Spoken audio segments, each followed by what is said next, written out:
Imana ishimwe nongeye kuramutsa mu izina rya Yesu.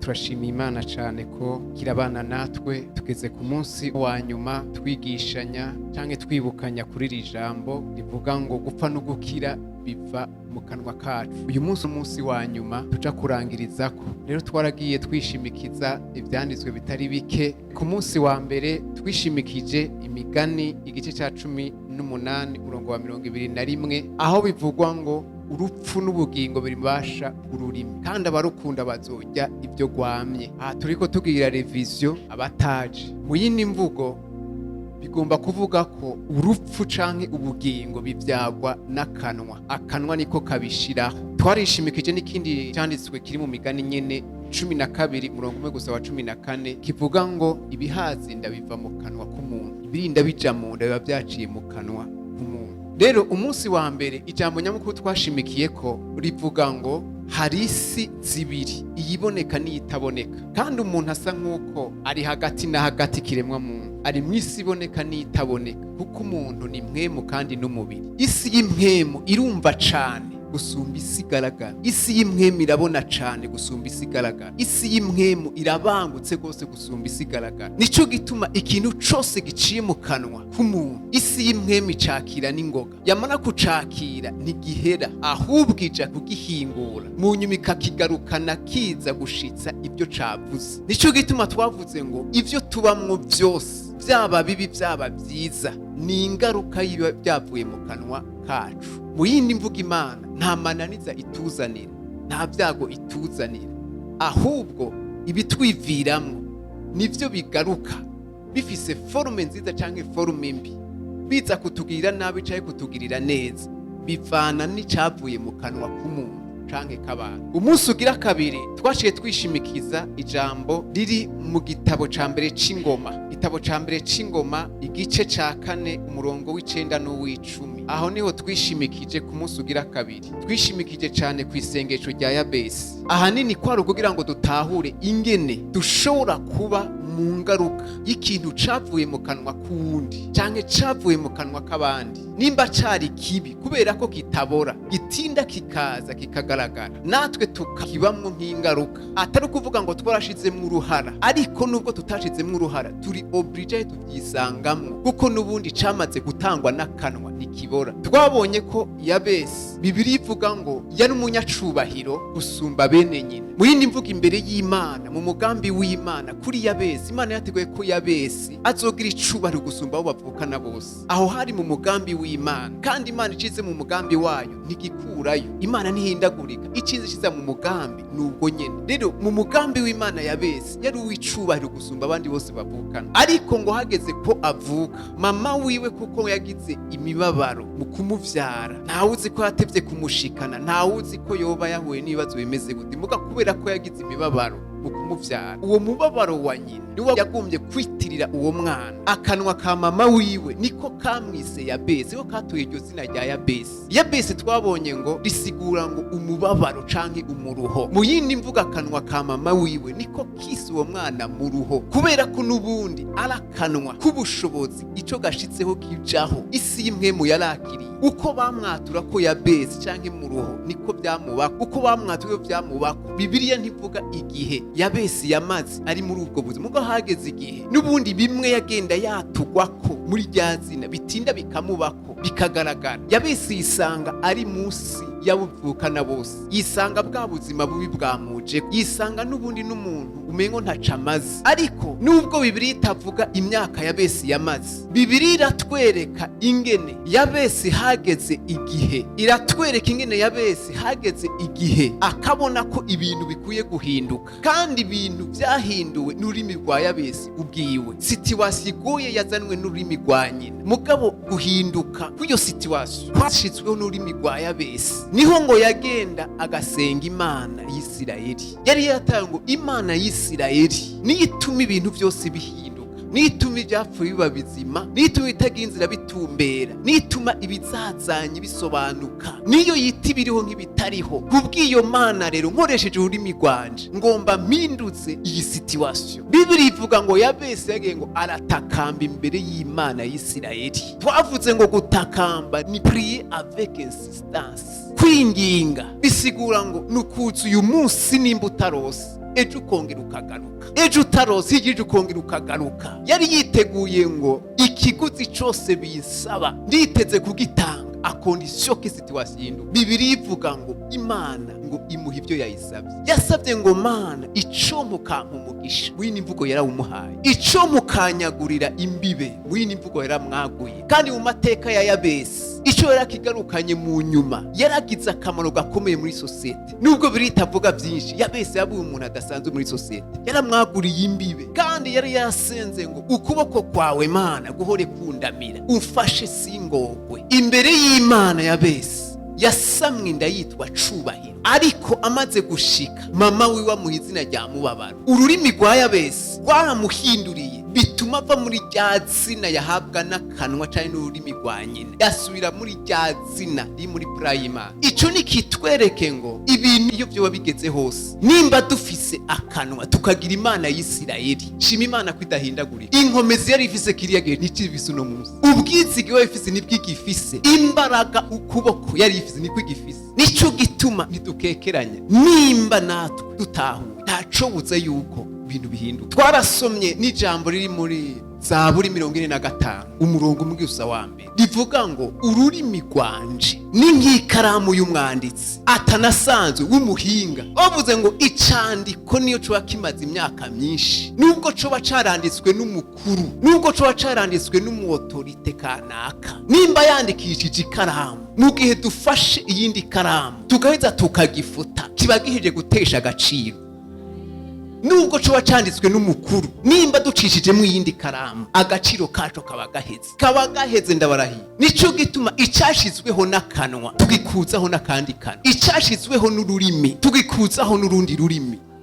Shima Imana yuko nta numwe adafise ururimi, kandi wese afise ururimi rwiwe, yavukanye ururimi uwo ari we wese. Imana yatuboneye kure tutaranabaho, irabona ubuzima bwawe niho tuzoya turagenda, iduha ururimi wese rwiwe. Yarabona ko ari ikaramu tuzogenda dufutisha ibyo twandikwa ko bitari byo, tugaca dutaho tukandika ibiri byo twifuza ku buzima bwacu. Nico gituma bantu b'Imana tuzoshobora kubuza akanwa k'abantu kukuvuga, tuzobishobora. Tuzoshobora kuzibira akanwa k'abantu ngo ntikavuge, tuzoshobora kuzibira abakwanka ngo ntibakutyoze, tuzoshobora kuzibira abarozi ngo ntibakuvuge ko. Erega mbigo nuzi yuko n'abarozi mu burozi bakoresha akanwa, bagakorana n'isi y'impwemu, bakavuga ngo naka bigenda uku. Abadayimoni bagiye kugikorwa nibo baca baza gukora imirimo, bakoresha ikaramu nyene. Baratahuye ngo ururimi ni ikaramu, nimba nanditse kuri naka, abadayimoni baje bikorwa bigakoreka. None tuzobabuza wewe, kuko nubundi baja kubikorera mu mwisho watavyuze, babikora mwijoro watavyuze, babikora usinziriye, babikora uri mu kazi, babikora atari huri, wewe ubona impact gusa. Ariko nimba bakoresha ururimi, nimba bakoresha ikaramu mu kwandika, nawe koresha iyindi mu gufuta. Nimba bokoresha ikaramu mu kwandika binyegeje, koresha mu gufuta nawe ku mugaragaro. Nimba bokoresha ikaramu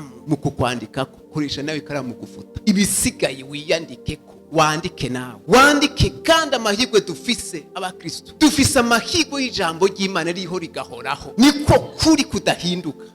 Twandika twishimikije ijambo ry'Imana. Ikintu cyose citwa ciza, ijambo ry'Imana ritwemerera, n'uburenganzira bwacu abizera. Ico nico twandika ku buzima bwacu. Igihe cashinzwe na data gishitse bikazotugaragara. None uyu munsi imba turi ngaho, uzi ibyo batwanditse ngene bingana. Ari watweze ngo ntuzomara n'uyu mwaka, none uzi imyaka dufise ni 100. Abatwe ngo ntacumuzimarira, uretse gucimarira tukimarira n'amahanga.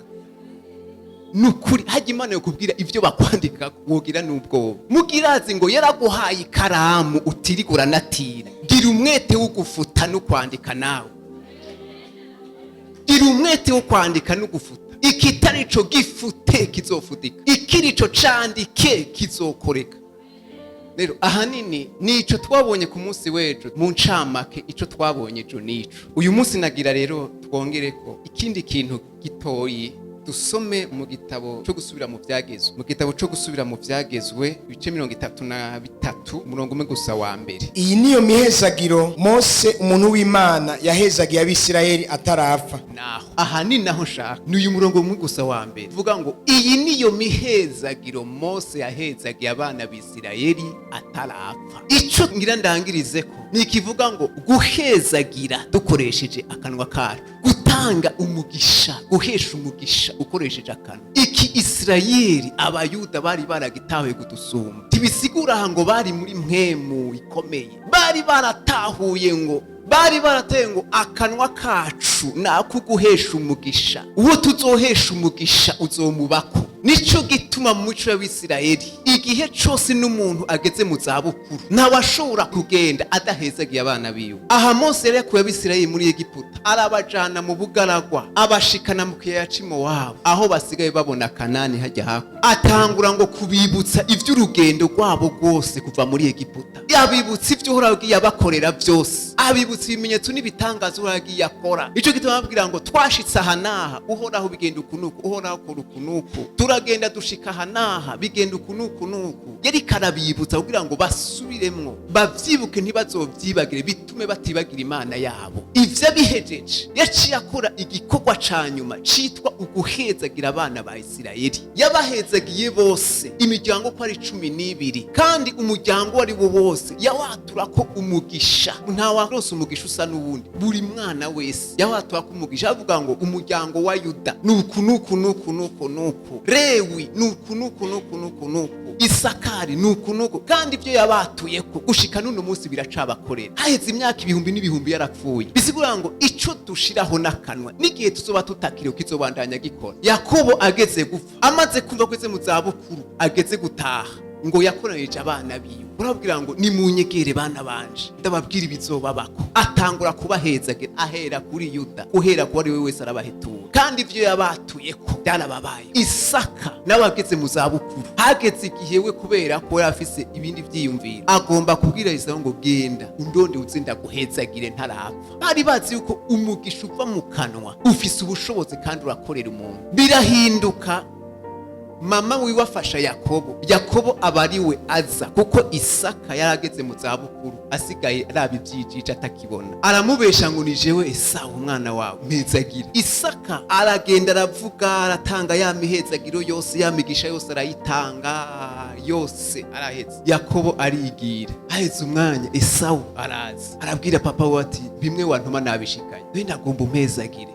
Isaka yarababaye. Biga kubera iki yababaye? Icyo tubabona no kubera ko uwo yifuza ko yokwatura kumugisha siwe yatuweko. None nimba byari bisanzwe, ni kubera iki atavuga ati nibisanzwe, akanwa kavuze n'ubundi kashobora gusubiramwo bya bindi ntabi. Yarazi ngo nimba namaze kwatura natanze. Gusa yarababaye, yavuze ngo izina n'iryo muntu Yakobo. Esau arari avuga ngo papa mwana mukeya wasigaranye. Papa uramubwira ngo nahejeje mwana, none namaze kumwegura ingano na vino, none hari gisigaye. Mu gico bikoze uzoshumbira mutoyi wawe. Gute Isaka yarakunda Esau ari we yagomba guhesha umugisha, mugabo ntaca ukura kuri Yakobo ngo awusubize kuri Esau. Ivyo niba ari bigikunda, yari yamaze kwatura, byari byamaze kumata kuri Yakobo. Reka twumvire ingene abayuda bari baratahuye ibanga ry'ururimi, yuko nimba batuye umugisha urabakuba watuyeko. Nico gituma ko bagenda bakurikirana, ugeze gupfa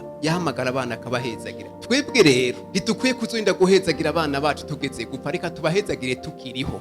Erega hariho umugisha w'Imana izogushikana ko icishije ku mwana wawe. Cyane hariho ibikorwa utazokora mugabo bizokora biciye ku mwana wawe. Hari umugisha ukomeye uzoca ku mwana wawe, mugabo akaba ari benefisi. Nico gituma dugoye guhezagira abana bacu tukiriho, tukabahesha umugisha n'iminwa yacu tukiriho, kugira ngo tuzobone kujya no kumigisha y'abana bacu. Uyu munsi Isirayeli ni igihugu gitoyi, ariko ni igihugu gifise ubushobozi, gifise ubwenge bw'agahebuza, ni igihugu gifise n'ubutunzi washaka. Nimba ivyo byose kibifise ari gito, tibisigura ngo n'ubukerebutsi bafise gusumba ayandi mahanga, ahubwo bagize amahirwe akomeye, bagize abo bakomoka ko bamenye Imana. Bamaze kumenya Imana batahura yuko bahesha umugisha abana babo bakoresheje akanwa kabo. Umugisha bagiye babahesha warabamaseko, nuno munsi urabakorera. N'abapagani muri Isirayeli umugisha Yakobo yatuye uracabakorera, umugisha Mose yabatuye ko uracabakorera, kandi abapagani batazi na Yesu. Twebwe rero ishiki ikomeye twagize, twakomotse ku bantu bataramenya Imana, bavuze ko bataramenya Imana, kandi nimba batari bazi Imana bari bazi ibindi, siko bari bazi ibindi. Umuntu wese akorerwa n'ico yamenye. Nimba sogokuru wa sogokuru wawe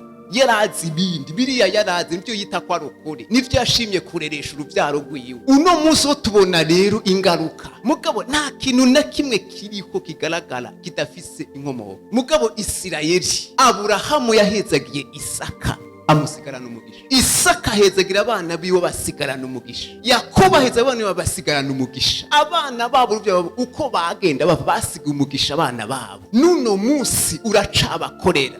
Haheze imyaka ibihumbi n'ibihumbi. Uzokurusha kumenya Imana azokurusha n'umugisha. Hama tugaca twiyumvira ngo nukubera ko tutagwiza ubuzima mu gihugu, kubera ko tutakora, nico gituma dukenye. Bantu b'Imana bifise ibituma byinshi. Mbega kubera iki uyu munsi tugwiza cyane gukora, tukirirwa turakora tugatama, twese tukaryama mu ijoro twasanzaye twarusha. Misi yose twirirwa muri course, twirirwa dukora turondera amahera. Mugabo kwezi kwari kugahera, ahubwo umuntu ari mu ideni ari karagurana. Ni muri yumvira ico kiye, eske ntuba wakoze kubiri kushika ukwezi guheze, ahubwo uri kwa kugurana abandi. Gukora ni sawa, ariko ni sawa gusumba kubanza gutahura ico ukora. Iyo umaze gutahura ico ukora, ugukora ni bwiza cyane. Ugukora kuzana umugisha. Mugihe utaratahura ico ukora, naho wokora 24 sur 24 uguma muri esheki. Rero reka tuvugana twebwe abakristo, bari ku Bisirayeli, twebwe abakristo. None ni gute twebwe abakristo uyu munsi tuvyaye abana tutibuka no kubashira hamwe ngo tugira tubahesha umugisha uva mu kanwa kacu? Nibangahe bahora babikora tutabesha Imana kweri?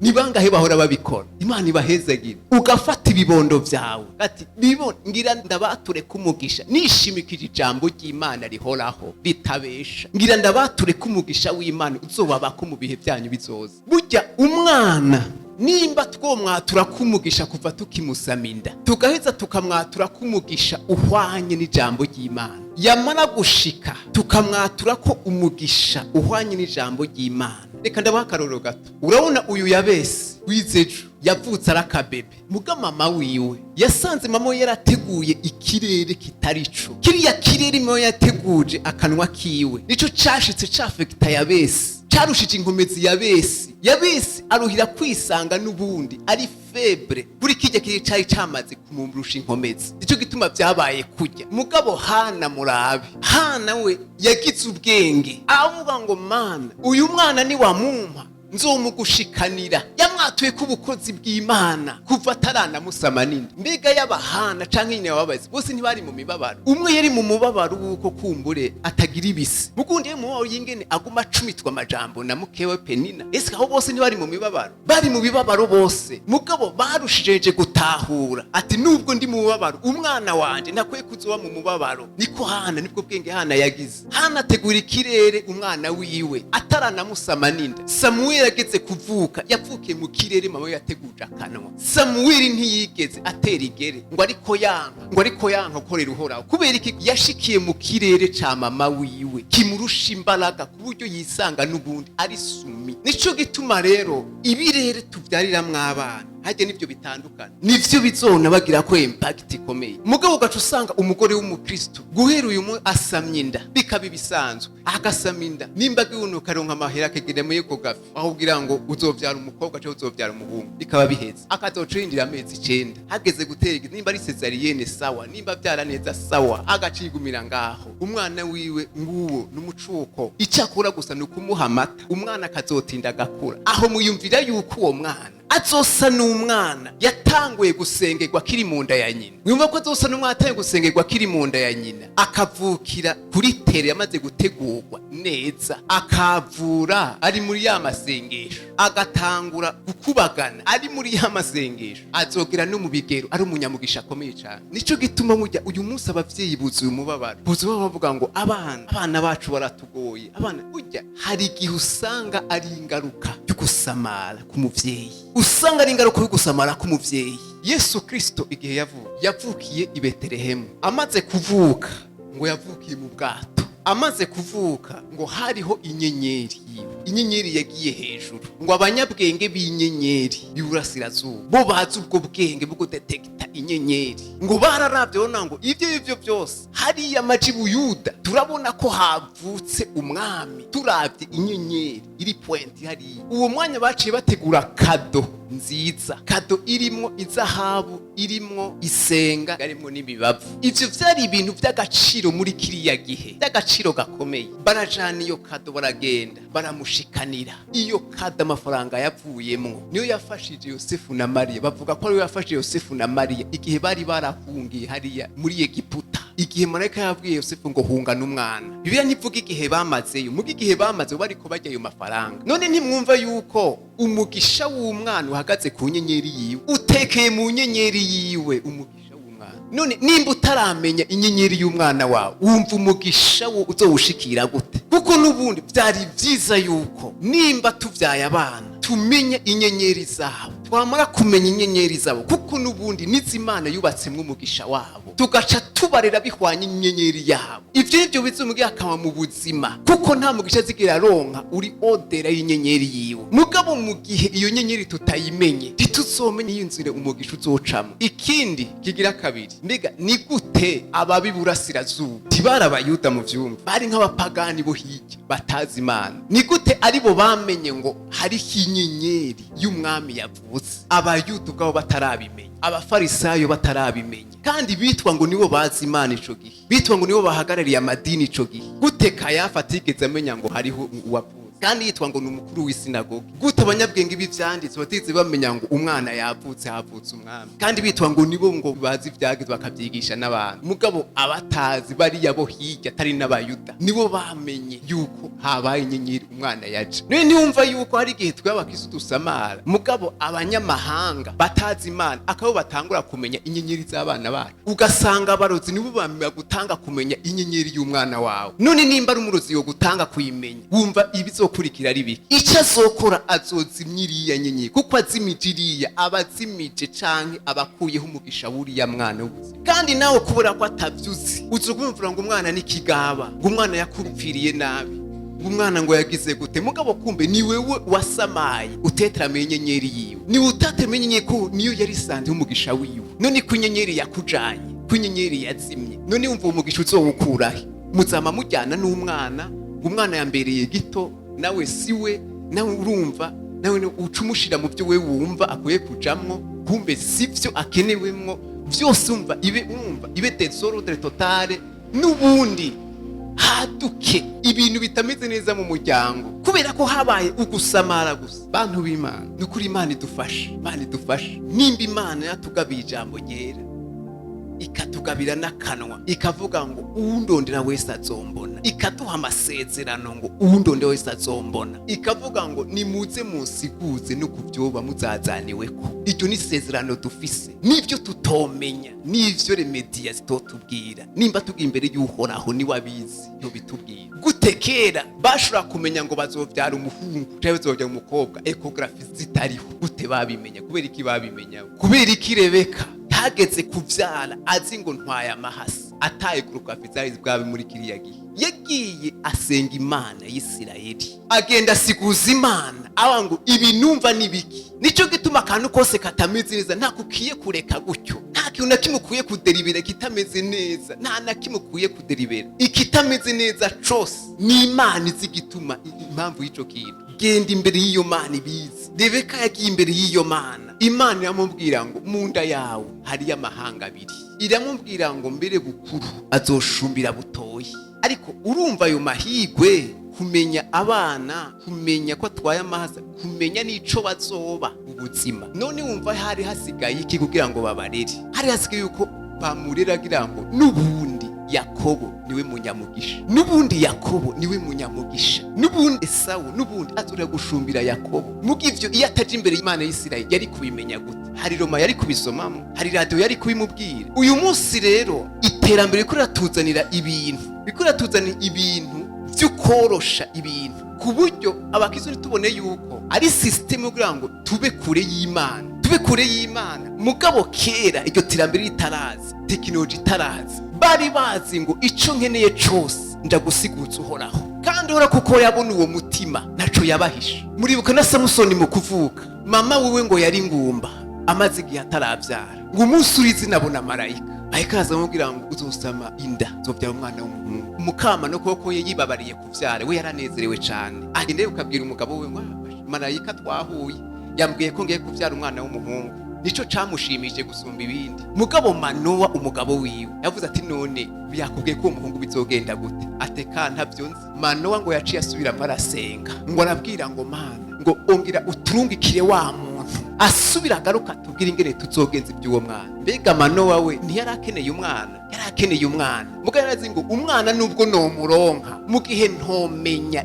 ineza iby'uyu mwana bizoruhira kungora mu nyuma. Agira amahigwe inyuma y'imisi ngahe wa mumareka aragaruka, asubira kwiyereka madamu wiwe. Madamu we nubundi aragaruka, abwira umugabo wiwe ati wa mugabo nubundi aragarutse. Manowa azariruka aramubwira ati niwe wari wabonekeye umugore wanje? Atego ni jewe. Atonagira ndakubaze neza rero, ko wavuze ko tugiye kuronka umwana, bigo umwana tuzomugenza gute? Tuzomurera gute? Azobiki? Umumareka aramubwiye ngo uyu mwana azoza aje guhora Isirayeli, kandi ngo ntimuzonye ikiboreza, kandi ngo ntuzokoze urupfuhe ku mushatsi wiwe. None iyo ataja gusiguza yari kubimenya. Mbega yagenda agaca mutemagura umushatsi wose, numva ko yaba yishe isezerano. Wumva zankumwe zari kuza kuri Samusoni, nimba zitaje kuri Samusoni yari kuribera Isirayeli ku Bafilisitiya. Igihe cose dukora turi mu kutamenya tuzoswata. Mugabo nitwakora twishimikije kubanza gutahura no kumenya, ibintu bizogenda neza. Samusoni baramureze neza bihwanye n'ukuri marayika yamubwiye kubw'uwo mwana. Kandi Samusoni yarashikije, yaragwanye, kuko niyo mpamvu yari yazanye, yaragwane Isirayeli. Vyasubiye kumwivira ko yarakuze. Mwini mvugo niwe byiviriye ko, s'abavyeyi byavuyeko. Nico gituma uri umuvyeyi, kora inshingano zawe, bizopfuye byivira ku mwana muga bitavuye ku kuzamara kwawe. Uyu munsi ugaca usangaho shetani rero agaca aja mu ngo, agaceka abavyeyi gikomeye n'ukurondera amafaranga gusa abana baje ku ishuri baronke minerevare bajye bavyibohe, ibisigaye nta bindi. Mugabo ukibagira yuko ingaruka zigiye kuza zizoguha gusufa, zizokurusha niyo minerevare uriko wirukurondera. Ariko mu gihe twomenya neza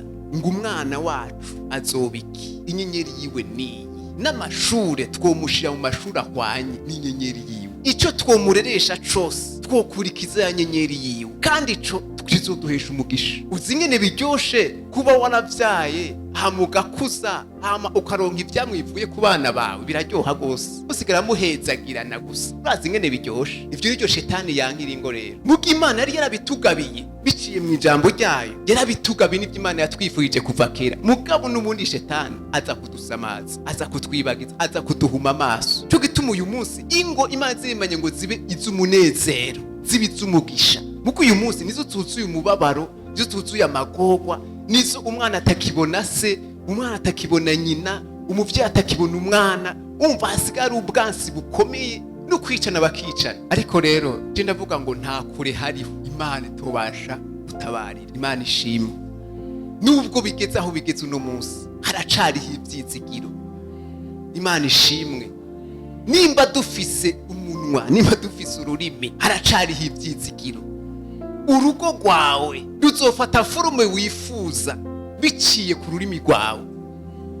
Umuryango ushobora gufata forume wifuza biciye mu rurimi rwawe. Ikintu cose, akazi urimo karo gufata forume wifuza biciye ku rurimi rwawe. Cyo navuze ngo ikidutera tugira ubute, tubabanebwe burya nabi kugira ngo bashike ku kintu, bagira umwete mwinshi. Natugira ngo tugira ico dushizeho tuteza kugira umwete. Erega ubwami ni bubiri, hari ubwami bw'umuze, ubwami bwose busaba inkomezi. Nta bwami bw'ubunebwe buriho. Ubwami bw'umwiza ni ubwami bw'inkomezi, kandi nta bunebwe buriho. N'ubwami bw'umuco bwo bwami bw'Imana busaba inkomezi, kandi bisaba kuvamwo ubunebwe. Kandi ubwo buzama buhanganye igihe cyose abantu bazaba bakiri mu isi, nta buzoshira hasi ubundi. Buzama buhanganye gushika tuzove muri ino si. Bwini mvugo tuzama mu bikorwa, tuzama mu rugamba, tuzama tugwana n'umwiza. Imana idufashe. Imana ishimwe ku bwa Kristo Yesu. Amen. Imana yabonye ko byose taco twokwishoborera nk'abantu. Nico gituma Imana yatanze Yesu n'ikimazi kizima kidushoborera byose.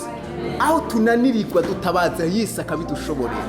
Cyo gituma Paulo yavuze ngo shobozwa byose na Kristo aminkomezi. Kristo niwe kimazi ku bintu byose, niwe kimazi ku bitugora, niwe kimazi ku bitugwanya, niwe kimazi ku bintu byose, niwe kimazi Imana yadutangiye kandi ku buntu. Nico gituma hamwe na Kristo turatura ngo nta kidashoboka ku bana b'Imana, nta kidashoboka ku bana b'Imana hamwe na Kristo Yesu. Paulo yavuze ngo niwe mahoro yacu, yavuze ngo niwe bwenge bwacu n'ubushobozi bwacu. Kristo niwe bushobozi bwacu.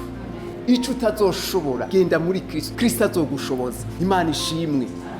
Ariko tugira ubwenge dutahure, hama ibyo dutahuye dushire ku gikorwa, hama ibintu bizohinduka. Imana ishimwe. Bibabaje ingene ingo z'abera uyu munsi, ingo z'abakristo uyu munsi iyo zuzuye mu masentare zisaba amadivorce. Urumva ingene bimara amaje, ingo zihangagera inzo zigwa zisaba amadivorce muri sentare. Paulo yavuze ngo byabananiye kweri aho mwotinda mugenda gucibwa imanza n'abatizera. Mwebwe mubizera mwebwe isike byabana mwabutse ubwenge aho mwoshobora kuregera ibibazo biri muri mwebwe. Mwabutse ubwenge mwitwa ngo mufise Kristo ubwenge bw'Imana. Mwabutse ubwenge aho mukristo afata mugenzi we ende yamushumiza imbere ya sentare n'igiturira agatanga kugira ngo adodoberezwe. Mwabutse ubwenge muri abakristo kweli. Mwabutse ubwenge aho umugabo n'umugore mushikana mugira divorce. Mwabutse ubwenge umugabo ko avuga ngo ni umukristo, umugore n'umukristo, ko muri abakristo mwese mutunze Yesu mwese niwe bwenge bw'Imana n'ubushobozi bw'Imana. Ariko ivyo bintu mva ko byikwije mu bintu bwe mu burere bwose. Ubwenge n'ubushobozi ni ibintu byikwije mu karere kose. None umugabo nimba yuzuye ubwenge n'ubushobozi, umugabo akuzuye ubwenge n'ubushobozi, ni gute mwoshika muja mu rukiko muri sentare ngo dukeneye divorce?